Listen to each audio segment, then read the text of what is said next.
Hey guys, welcome to Living It Up Raw. Welcome to my second home, Goa. And we're here for the launch of this, the all-new TVS Ronin.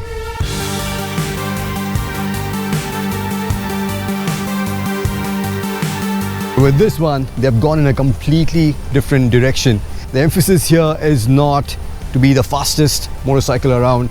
They are positioning this as their very first lifestyle premium product.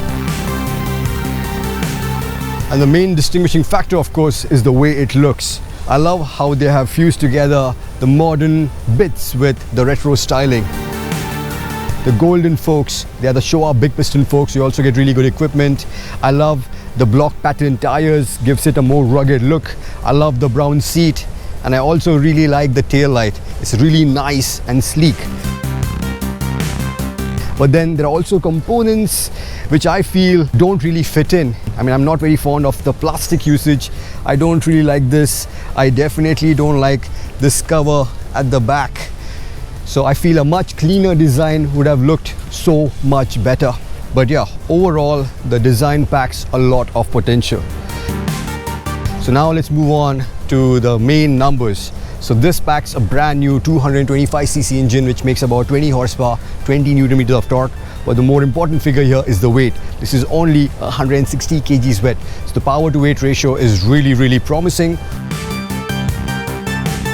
This comes with a host of other features. You get 2 different modes of ABS, and you of course get Bluetooth connectivity, which comes with turn-by-turn navigation, notifications for incoming calls, messages, everything that we have come to expect from TVS. So that's the motorcycle. Looks quite promising.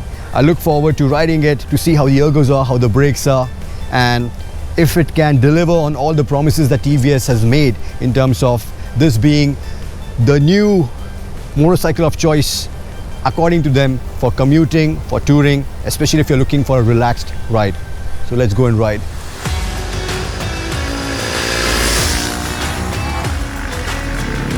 There's nothing quite like riding on the back roads of Goa.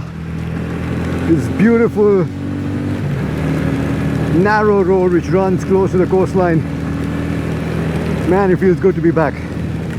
And today it's even better because we are riding the all-new TVS Ronin. So first up, there are a couple of things which have already made a really good impression. Starting with the gearbox. I love how nice and slick it is to operate. The clutch is just as easy and light, making switching gears an absolute pleasure, an absolute delight.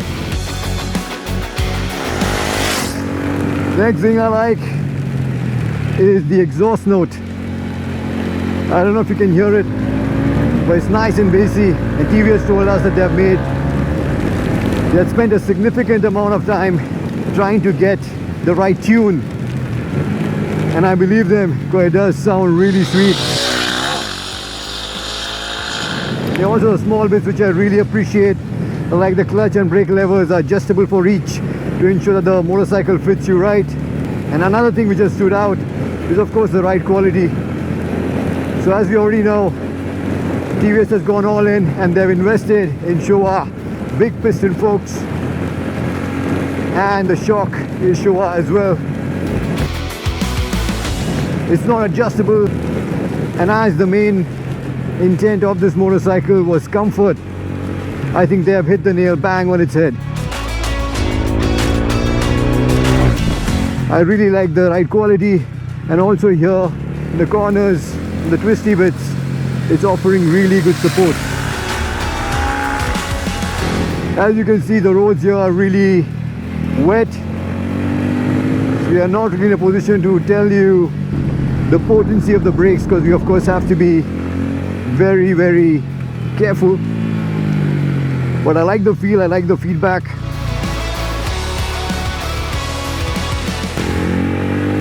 Man, I love this road. What a pleasure. I wish the roads were dry. It would have been so much more fun. But nonetheless, the whole point of this motorcycle is to sit back and relax, and that's exactly how the ergos are set up. They're really nice and comfortable, upright.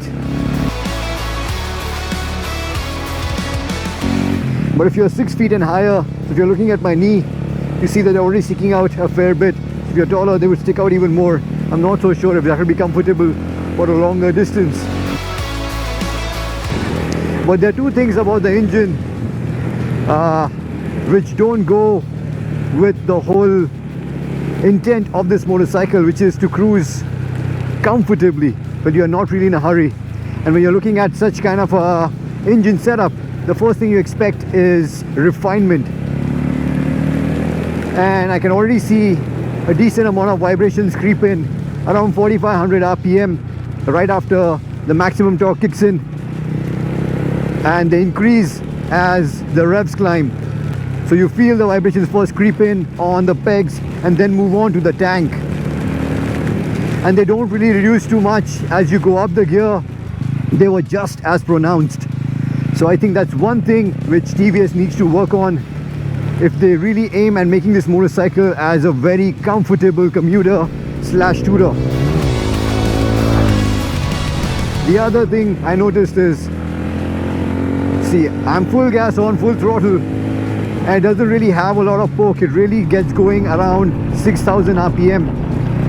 For commuting, it's alright. The third gear is also quite tractable.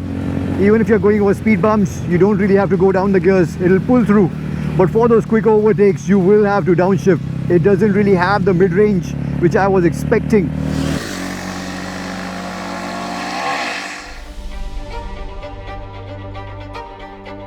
So the one thing which really stood out, even in this rain, is in terms of riding dynamics, how well sorted the TVS Ronin is. Because I love the front end feel, I love the feedback from the chassis. Surprisingly, a lot of fun in the corners, even in such treacherous conditions.